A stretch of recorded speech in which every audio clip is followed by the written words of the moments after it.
أعوذ بالله من الشيطان الرجيم. بسم الله الرحمن الرحيم. لا يستوي أصحاب النار وأصحاب الجنة أصحاب الجنة هم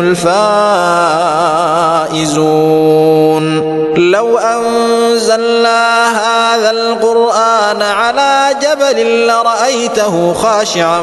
متصدعا من خشية الله وتلك الأمثال نضربها للناس لعلهم يتفكرون هو الله الذي لا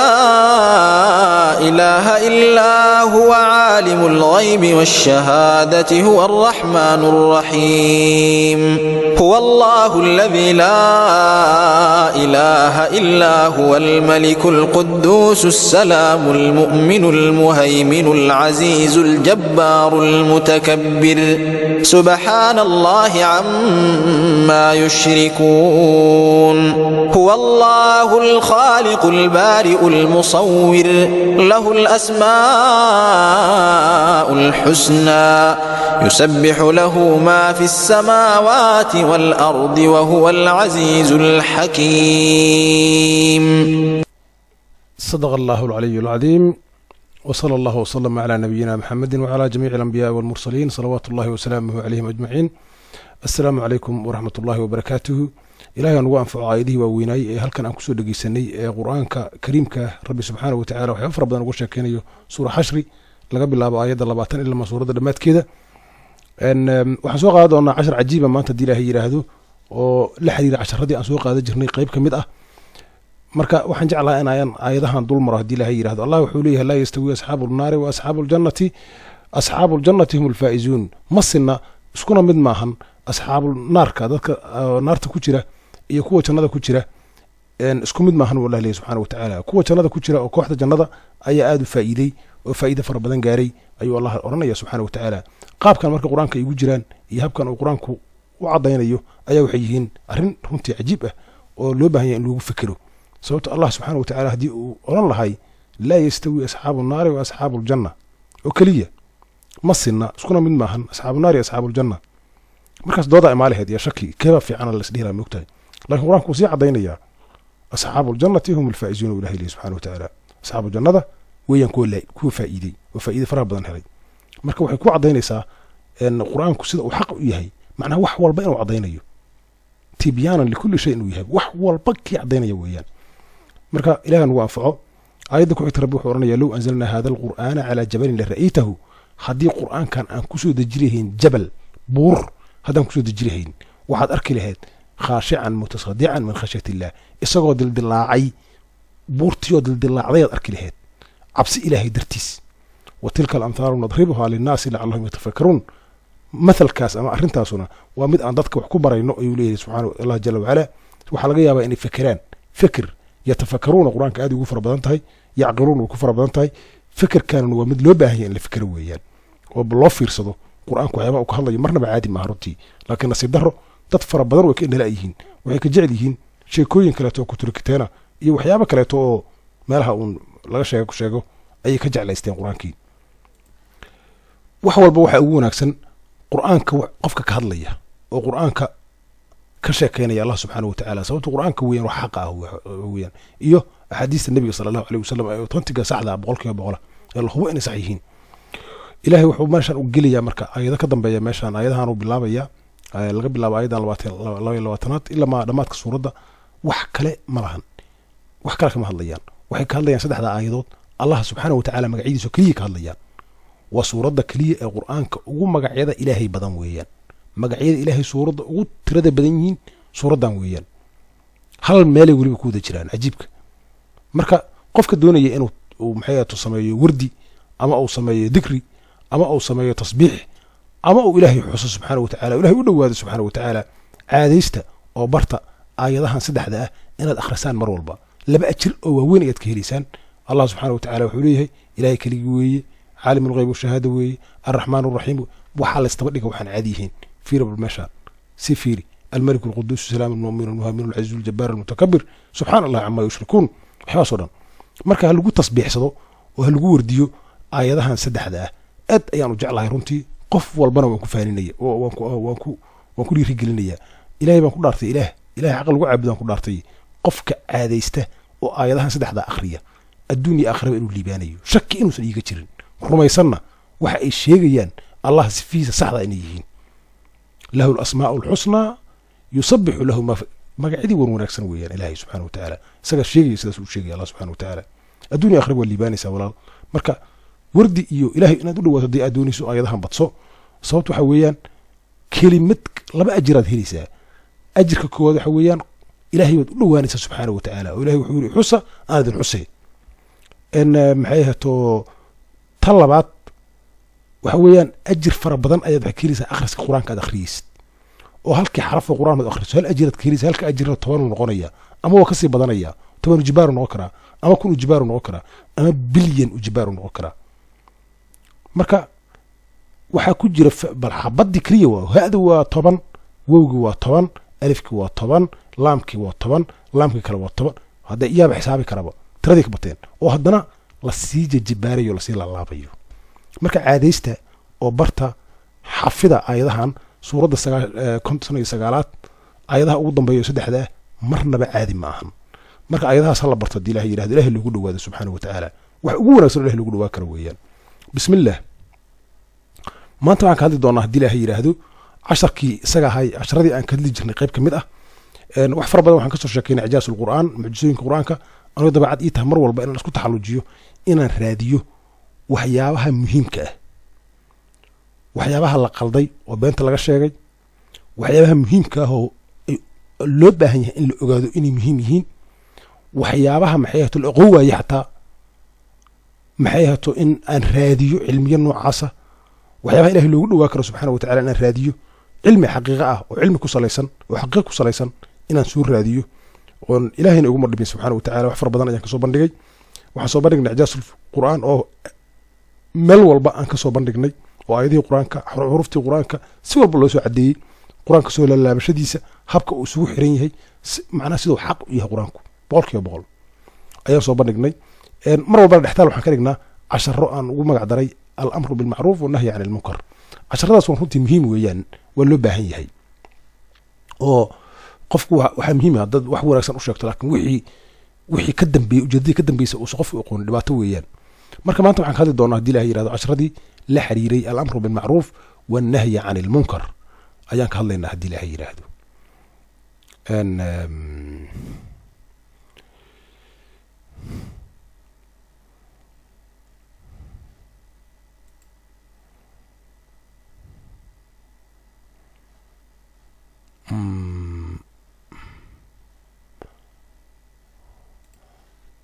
aayadahaas ayaan ka hadli doonaa hadii ilaahay yiraahdo waana kuwaana ahaa qayb ka mid ah aayaddan ayaan jeclay inaan ku bilaabo waxaana weeyaan runtii waxaan arkay ma dhahayo dadkan ugu cilmi badan laakiin waxaan jeclaha bal inaad ila socoto wax yar waxaa jira oo xaqiiqo ah in dadkii ay kala sooci waayaan kow maxaase laba ah cibaadadu sidaan ognahay laba nuuc ayay u kala baxdaa in la cibaadaysto laba qaybood ay u kala baxdaa qayb la yiraahdo acmaalu saalixaad iyo qayb ka soo horjeeda oo la yiraahdo kabaa'ir iyo acmaalu saalixaad waa laba shay isku soo horjeeda weeyaan laakiin labadoodu parallel miyaa siman yihiin mase mid baa muhiimsan labaduba muhiim waaye inaad barato ood fahamto laakiin waxaa horeysa kabaa'irtaa horeysa marka hore qofku kabaa'irta inuu ka fogaado weeyaan haddii qofku kabaa'irta uu ka fogaa waayo wuxuu gelayaa halis cad ayuu gelayaa sababteedana waan kuu sheegayaa aayaddan hadda meesha aan ku hayno allah subxaana wa tacaala wuxuu leeyahay balaa man kasaba sayi'atan wa axaadat bihi khadi'atuhu fa ulaa'ika asxaabu nnaari hum fiiha khaaliduun qofka meeshaani waxay ku yidhaahdeen naar mabana taabanaysaba dadkii ahlu kitaabka ahay maalmo yar ayaan cadaab arkaynaa ha yidhaahdeen markaas ilaahay wuxuu leeyahay ma ilaahayd ballan la samaysateen ilaahay ballanta kama baxee ma ilaahay waxaadnan aqoon mayd ilahay ku been abuuranaysaan oo beenaad ka sheegaysaan ilaahay wuxuu leeyahay taas arrintu maahanay waxa weeyaan qofkii xumaan sameeya oo xumaatadiisu ay ka badato samaantiisa kaasuu naarta ayuu gelayaa huu leeyahay allah jalla wacala walciyaadu billah nafta islaamka walaalaha islaamka iyo anigaba nafteydaba ilahay waxaan ka baryaa subxana watacaala inuu naartiisa naga fogeeyo marka arrintaanu waa arrin muhiim ah waxaan ogahay inay iskaga qaldantay dad fara badan oo isaga yaacsan tahay awlawiyaadka kow maxaase laba ah kow waxa ah iga dhegeyso maanta iga baro haddaad taqaanidna waa taqaanaa haddaadan aqoonna baro kow waxaa ah inuu qofku ka fogaado kabaa'irta horta ilaahay wuxuu noo sameeyey wamaa khalaqtu aljinna walinsa ilaa liyacbuduuna ilahay yiri taas geedka go-an weeye bani aadam iyo jinni waxaan u sameeyey inay caabudaan uu leeyahy allah subxaana watacaala wax kaloo ma samaynin cibaadada ugu horeeya ina laga rabana waxaa weeyaan inaan kabaa'irta ka fogaano weeyaan sababto allah waa qani inaad isujuudoosan u baahnayn inaad soomtoosan u baahnayn inaad maxay ahato aad wax war macnaha wax aad ilaahay ku taraysaa ma jiraan waxaa lagaa doonayaa wixii uu ku amray inaad samaydo wuxuu ku amray kow maxay yihiin horta kow inaad kabaa'irta ka fogaato weeyaan shirka ha samaynin naf bani aadan ha dilin caasi waalidiin ha noqonin maxay ahato kabaa'irtii aan ka soo hadalnay oo aan casharada faraha badan ka samaynay aana idin tusi doono casharka dhammaadkiisa meelaha ugu dhodhow ead ka heli kartaan kabaa'irta majoritigeeda qur-aankay ku jirtaa ayaan tegi doonaa haddii ilaha yidhaahdo laakiin waxaan jeclahay arrintan inaan sii balbalaariyaan jeclahay inay kabaa'irtu muhiim tahay oo ay ka muhiimsan tahay acmaalu saalixaad waxaan idin hayaa caddayn buuxdaan idin hayaa caddaynta koowaad waxa weeyaan rabbi jalla wacalaa wuxuu la hadlay malaa'igta ayuu la hadlay wuxuu kaloo la hadlay ambiyada malaa'igtu waa waxa allah ugu dhow subxaanahu watacaala waxa addoommada ilaahay ee ilaahay ugu dhow waa malaa'igta weeyaan waxaa kaloo ku xiga oo ayaguna ugu dhow ilaahay ambiyada iyo rasusha ilaahay subxaanahu watacaala labadooda ayuu wuxuu ku tilmaamayaa sifo cajiib ah ila dhegeyso aayad ku jirta suuradda la yidhaahdo ambiya aayadda suuradda 12aad ee qur-aanka rabbi wuxuu ku oranayaa malaa'igta asoo ka hadlaya waman yaqul minhum inii ilaahun min duunihi fadalika najziihi jahannama kadalika najzi adaalimiin bal u fiirsadayaa malaa'igta kii ka mid ah midkii malaa'igta ka mid ah ee yidhaahda ilaahay baan ahaa anugu ilaah ka sokay ilaah baan noqonayaa jahannamo ayaan gelinayaa huu leeyahy allah subxaana watacaala dhaalimiintana jahannamo ayaan geliyaa huu leeyahy walciyaadu billah waxa lala hadlaa malaa'igtii waayo u fiirsadaya malaa'igtana waxaan ognaa inay macsuumin yihiin dembiba is samiinba laakiin waa qaacido guud ee jirta weeyaan allah subxaana watacaala qofkii shirki u sameeya asaga ama ilaahay la tartama naar ayuu gelinayaa cala duul wey taytalku doono ha wato malag ha ahaado nebi ha ahaado rasuul ha ahaado wuxuu raba ha ahaado waa tii malaa'igta waa soo marnay tii bani aadamka kuu soo harta nabiyullaahi maxamed wuxuu ugu horeeyaa nambarada ugu horeeya ululcasmiga ambiyada ilaahay kuwa ugu waaweyn ku jiraa allah muxuu ku yidhi suura zumar ayad ku jirta walaqad uuxiya ilayka wa ila aladiina min qablika la in ashrakta la yaxbadanna camaluka ku yidhi ilaah subxana watacaala adiga iyo kuwii kaa horreeyaba waxaan idiin waxyoonnay haddii aad samayso shirki camalkaadii wuu buray waxba kama jiraan wax alla wixii camal aad samaysay zero way noqonayaan in marka acmaalu saalixaad aysan faa'iido lahayn haddii aadan ka dhisnayn dhinaca kabaa'irta oo kabaa'irta aadan ka fogaanin taasaa kuu caddaynaysa malaa'igtu kama kacaanba sujuud iyo maxayaato iyo tasbiix kama kacaan ambiyadu sidoo kaleeto weeyaan laakiin hadday shirki la yimaadaan camalkoodii wuu burayaa taasaa kuu caddaynaysa okay innagaa soo harnay bani aadamka caadigaha soo haray aniga iyo adiga iyo cid walba allah subxaana watacaala muxuu yidhi 3 aayadood ayuu ku tilmaamayaa kabaa'irta inaan ka fogaano oo qur-aanka ku jirta rabbi wuxuu oranayaa aayad ku jirta suura nisaa in tajtanibuu kabaa'ira maa tunhuuna canhu nukafir cankum sayi'aatikum wa nudkhilkum mudkhalan kariiman uu ilahay subxaana watacaala kabaa'irta haddii aad ka fogaataan bani aadam laydinka reebayo midda laydinka reebayo waaya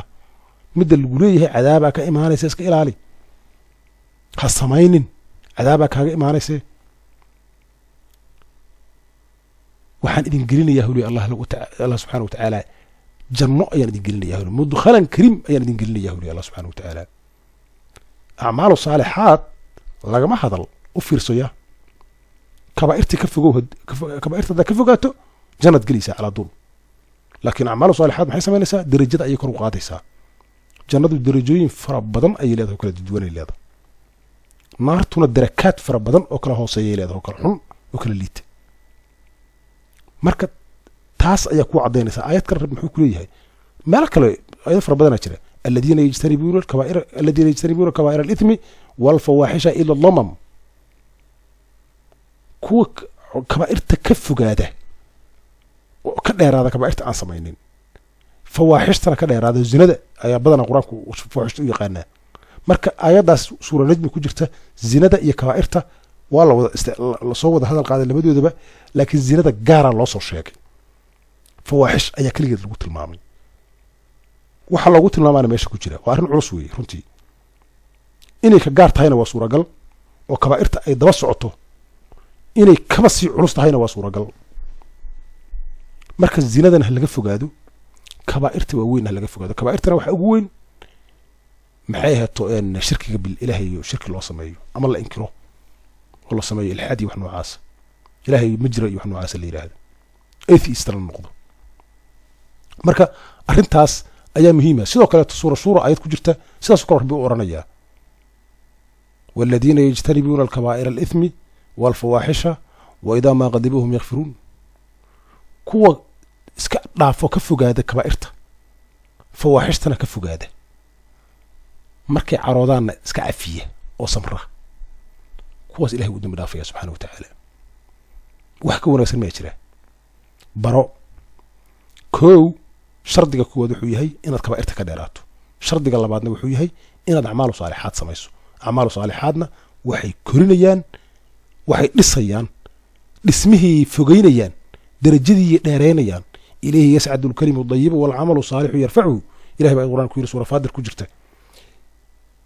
كلمة وناكسن أي إلهي أتكت سبحانه وتعالى وحانا قاعدة عمل كوناكسنا قاعدة عمل كوناكسنا ضلع سينية وكردنية ما كأرنتاس هلقو برارقو وأرن آد مهمة وحاجة توكلته قفك هديو عبادي سنة عبادة سمينيو أو صلاة تكنيو أو محايا صدقاتي بحينيو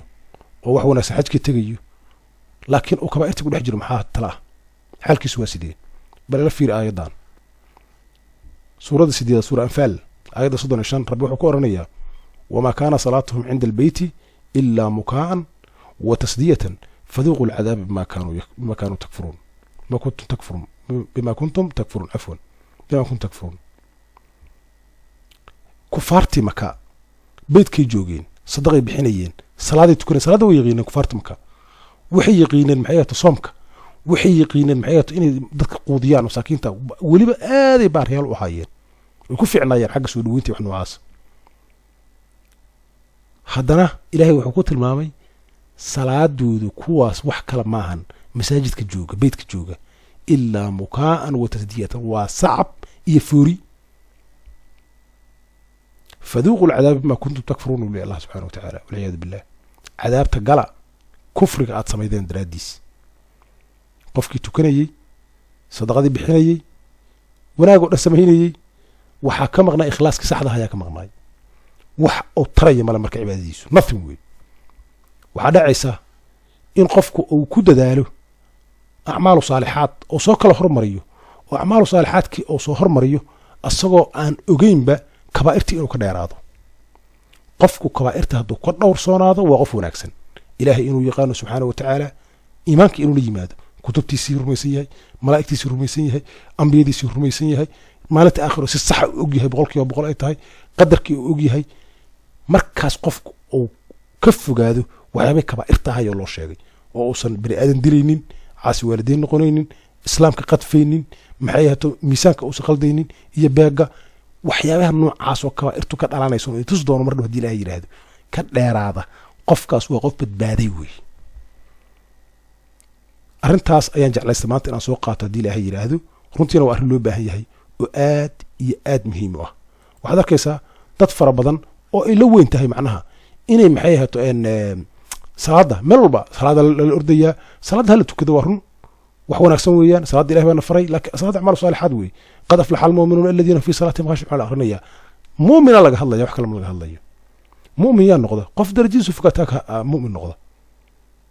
in alladhiina aamanuu wa 'amiluu saalihaati kaanat lahum jannatu firdawsi nuzulan ilahay baa oranaya mu'miniin laakiin hadii aad kabaa'irta ku dhex jirto 4 saac oo intaad salaad tukato aad banaanka markaa u baxdo qof bin aadan dilayso ama aad zinaysanayso ama aad maxay hato balaayo dhan ka shaqaynayso qish iyo balaayo ka shaqaynaysid waxa ilahay ka reebo dhan aad ka shaqaynayso waxaad soo samaysaa waxay noqonayaan sacab iyo fuuriin noqonayaan marka taas lagu dadaalo oo camalka naga yaanaan baabi'inin Allah subhanahu wa ta'ala wuxuu sheegay la in asrakta la yaxbadanna amaluka shirka hadaad timaado shirki ilaahay soo qaad sababta shirki waa kan ugu weyn kabaa'irta weeyaan acmaal saalihaadna isaga ugu weyn tawxiidka ugu weyn acmaal saalihaad la sameeyo tawxiidka ugu weyn tawxiidka qofka inuu qoro acmaal saalihaad meesha ugu sarreysa weeyaan markaana waxaan intuu hadii ilaahay yiraahdo meelaha aad keli kartaan kabaa'irta suuradan 6 suura an'am ayada 151 qul ta'alu atlu ma harrama rabbukum alaykum bihi subhanahu wa ta'ala kale inuu ku akhriyo waxa ilaahay idinka reebayo waxa idinka xariman oo kabaa'irta ah waa kuwana halkan ku yaalaan allah tushriku bihi shay'an waxba ha la wadaajinin allah subhanahu wa ta'ala malak ha la wadaajin nabi ha la wadaajin bashar ha la wadaajin wax walba oo ilaahay ka sokeeyo oo aad u niyeysato inay wax kuugu gey karaan ilaahay subhanahu wa ta'ala oo ilaahay ay ka sokeeyaan ay wax tari karaan ka fogow ka dheeraw adiga iyo allah wax idin dhaxaya ma jiraan xaqiiqadu sidaas weeyaan ma na'buduhum illa li yuqarribuna ila allah zulfa ina tirada maahan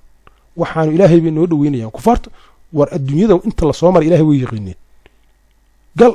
meel walba taariikhda way yaqaaneen ilaahay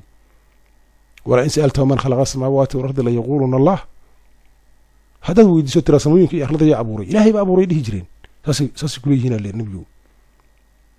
laakiin hadana ma aysan rumaysnayn allah subhanahu wa ta'ala maxay tahay arintu rumaynta dhabta ma aysan aqoonin rumaynta dhabta maxay tahay adiga iyo allah wax idin dhaxaya ma jiraan haba yaraatee haddaad sanam yar samaysato ama aad qof samaysato ama aad xun inta samaysato aduu aad malak samaysato ama nabi samaysato aad tira ilaahay iga turjumaya iga suka maraya shirki cad weey waxa laga reebayo weeyaan allah subhanahu wa ta'ala wuxuu ku yiri aniga icaabud aniga iyo adiga qof kasto in aniga wax la igu daro dad kaleeto maya laakiin wixii aan ku rumay oo rumay iimaan ahaan rumay ambiyada rumay malaa'ikta rumay kutubta rumay dad badan oo waxaan maqlay kitaabada tawraad iyo injiil iyo xaraan way wax baadila way wax noocaas wax jira ma taas xaqiiq ma wallahi waa kufri billah tawraad iyo injiil waa kitaabo ilaahay weeyaan ilaahay soo dejiyo weeyaan khalad waa ku jira waliba kitaabka injiil la yiraahdo khalad fara badan laga buuxshay sida quraanku sheegayo laakiin lama inkiri karo wax fara badan oo wanaagsan ku jiro ilaahay soo dejiyo subhanahu wa ta'ala لا نفرق بين أحد من رسله وقالوا سمعنا وأطعنا غفرانك ما بكل سوء النبأ أن يفرقوا بين الله ورسله قالوا نؤمن ببعض ونكفر ببعض ويريدون أن يتخذوا بين ذلك سبيلا الله مرة بأن تكون سفودو أو بسيطك وحابي قلت كأنا سميدو وقايبنا ديدو غيبنا أطرح ميسو مايا وحان إلهي بصوة دينا كل جود وحي وناكسن كقات يستمعون القول فيتبعون أحسنه إلهي بأورنا سبحانه وتعالى هذا الكدقيسته متك صح معنا كقات wax badan bani aadamku ku daraya quraanka laga bin sheegay leeyahay ayadan waa khalad ayadan waa nasaqan tahay kan waa saan waxaas dhan waxa way baadil weeyaan quraanku dhamaantiis waa sax kulligiis waa sax wixii quraanka aad ku aragto ee aad ku dhaqanto ee sax oo si sax u fahanto 100% weeyaan marka meelaha lagu dadburo hadii ilaahay lagu dadaalo waa kuwana fawaaxishtii waxay hato naftii la dilayo bani aadamka ahay maxay hato waxaas ilaahay ku darmaya ayada ku xigta sidoo kaleeto ما أقولت حوله لما عنكر وممنوع وي majority كبائرته آياتها لبضع أي كجران سيدو كلا سورة إسراء آيات لبعتن يصدق حتى بالله بيسا سورة الطبعة الضباط القرآن كسورة إسراء لبعتن يصدق حتى بالله بيسا إلا ما أفر يطبعن آيات ذلك سوسي جرته سيدا سكر يوهاليان وأسكمت آياتها لبضع وأسكمت ويان سورة إسراء آيات فواحشته وحكوت المامسة زنا كوت المامسة ماشي تنو أي كلا هاي فواحشته ما ظهر منها واتناها فواحشته تنمضوا ويدوبيسا معناها ما سميناش عدين صح او فواحشته waxay tahay laakiin suura isra zino ay ku tilmaamaysaa marka sidaas oo kaleeto aayadahaas hal akhristo fasirkooduna kuwaan ayagoo Soomaaliya waa kan ahaa isagoo Ingiriis waa kan ahaa qof walba akhri karaa waa raadsan kartaa fasirkooda gaarkaad raadsan kartaa marka intaasan ku soo ileenaya arrimahaas ayaan arkay fataawooyin fara badan ayaad maqlaysaan muxaadarooyin fara badan ayaa maalin walba la qabtaa laakiin muxaadaratan ugu khayrka badan waxa weeyaan qofkii kitaabka Ilaahay ku akhriya weeyaan wixii Ilaahay ka reebayna ku yiraahdo waxaan Ilaahay baa ka reebay subxaanahu wa ta'aala wixii Ilaahay uu ka reebina waxa weeyaan wax Ilaahay ku shaqala weeyaan subxaanahu wa ta'aala haduu rabno uu cafinayo haduu rabno uu ciqaabayo laakiin wax walba Ilaahay uu xusay in laga fogaado ayaa wanaagsan subxaanahu wa ta'aala Ilaahay nagu anfaco xaq hadii aan sheegay Ilaahay ugu dambi dhaafo subxaanahu wa ta'aala الدنيا آخرة هدي أن حمان سمية ما وحقلدينا إلهي وحن كبريا سبحانه وتعالى أن يسكي عفيه